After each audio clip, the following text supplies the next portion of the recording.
L'objet de cette rencontre était d'intervenir, d'apporter des clarifications aux populations sénégalaises, aux marins en particulier, et à l'opinion de manière générale, sur certaines allégations présentées lors les jours derniers par une fédération nationale composée d'un syndicat des gendarmes, d'un syndicat de transitaires et de mareyeurs. Des allégations que l'ANAM, naturellement, ne partage pas. Donc nous avons tenu à apporter les clarifications nécessaires à ce niveau-là. Nous avons tenu donc à apporter les clarifications nécessaires à ce niveau pour que nul n'en ignore. Parce qu'une chose est de dire une chose, une autre chose est que cette chose proférée soit vraie.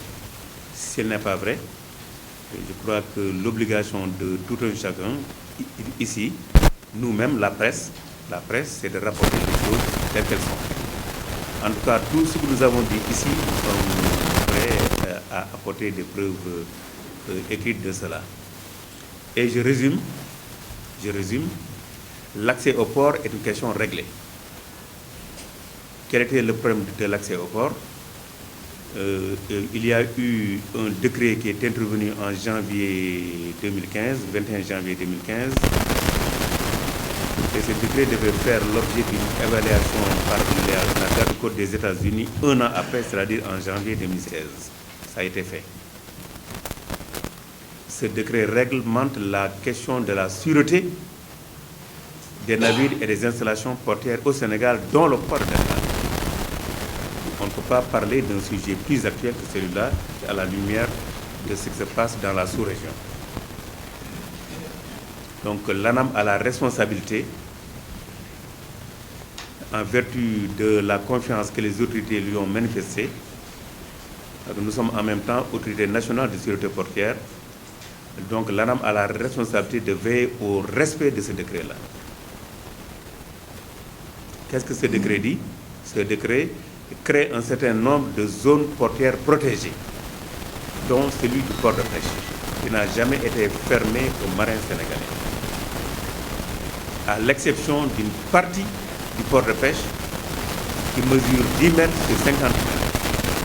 Mais tout le reste du port de pêche était ouvert aux marins sénégalais. Mais le 20 janvier, nous avons tenu dans cette salle une réunion avec les organisations syndicales, dont M. Abdou Diouf qui était présent là,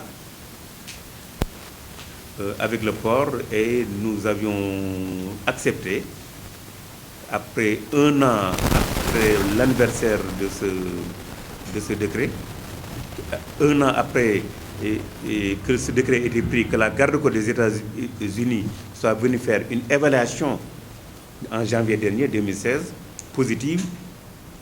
Donc nous avions donné notre accord aux organisations syndicales présentes dans cette salle d'examiner avec le port, ce qui a été fait, la possibilité de faire sauter, passez-moi l'expression, cette installation portuaire protégée du port de pêche. Donc à l'heure actuelle, l'ensemble du port de pêche est accessible aux marins détenteurs d'un titre professionnel maritime en cours de validité. De jour, pour les détenteurs de livrets professionnels maritimes, de carte B et d'attestation d'embarquement, de jour. De nuit, seuls seront autorisés les marins détenteurs d'un livret professionnel maritime en cours de validité. Donc nous considérons que cet effort, que cette doléance, elle est vraiment évacuée depuis notre rencontre du 20 janvier dernier. La reposer récemment, c'est faire de la redondance. L'autre motif de cette rencontre, c'est des déclarations concernant la visite médicale. Vraiment, nous avons eu la grosse surprise de voir qu'on a prétendu que les visites médicales se paient à 100 000 francs, 200 000 francs, voire 300 000 francs au niveau de l'ANAM. Nous disons que ces allégations sont inexactes et non fondées. Nous avons là un certain nombre de documents qui prouvent que la visite médicale payée par le marin au niveau de l'ANAM est de 5 000 francs CFA si c'est sa première visite médicale d'entrée dans la profession. contrairement aux 10 000 francs que le même marin aurait payé dans un établissement quel qu'il soit. Si le même marin qui fait sa visite médicale cette année reste 1 an sans avoir d'embarquement, le taux est baissé à 2500 francs CFA. À cette visite médicale pour laquelle l'ANAM perçoit 5 000 francs, parce que l'ANAM subventionne le reste.